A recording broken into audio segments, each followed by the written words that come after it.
یا امام کی تنخواہ لینا جائز ہے. بعض لوگ اس کو بھی ناجائز کہتے ہیں. اصل میں جب انسان کو خود کسی چیز کی ضرورت ہوتی ہے نا تو بڑے ہیلے نکال رہا ہوتا ہے, لیکن جب مذہب کو ضرورت ہوتی ہے تو فتوے لگا رہا ہوتا ہے کہ یہ مولویوں نے ٹیچنگ کر کے قرآن کی اجرت کو حلال کر دیا, یوں کر دیا. ان لوگوں نے کہا نا امام کی تنخواہ لینا جائز نہیں ہے. وہ 4 امام بھی ایسے نہیں پیدا کر سکے جو بغیر تنخواہ کے نماز پڑھا رہے, اس سے نمازیں ضائع ہونا شروع ہو گئی. تو 7ویں صدی ہجری میں یہ علماء نے فتویٰ دیا تھا کہ بھائی اب لوگوں میں دین کا وہ جذبہ نہیں رہا ہے. اب اگر امام پراپر سیلری لے کے نہیں پڑھائے گا نا تو کوئی ذمہ داری پوری نہیں کرے گا, اور آہستہ آہستہ مسجدیں بند ہونا, امامت ختم ہونا شروع ہو جائے گی. تو ان کو مذہب کی فکر تھی علماء کو کہ دین کو بچانا ہے. تو امام شافعی کی رائے تھی چونکہ امام کے لیے تنخواہ لینا جائز ہے. امام ابو حنیفہ کے نزدیک نہ تعلیم قرآن کی اجرت لینا جائز ہے, نہ امام کے لیے تنخواہ لینا جائز ہے.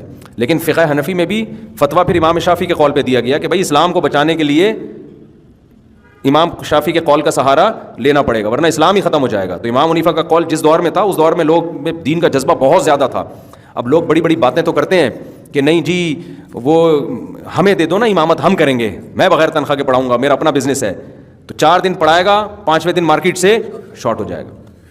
یہ ہمیں تو تجربہ ہوا نا, لوگ بڑی بڑی باتیں کر رہے ہوتے ہیں, آپ ایسے ایکچولی یوں ہم کر لیں گے, یوں کر لیں. بھائی پھر جب بھکاری بن کے مانگتے رہو بیٹھ کے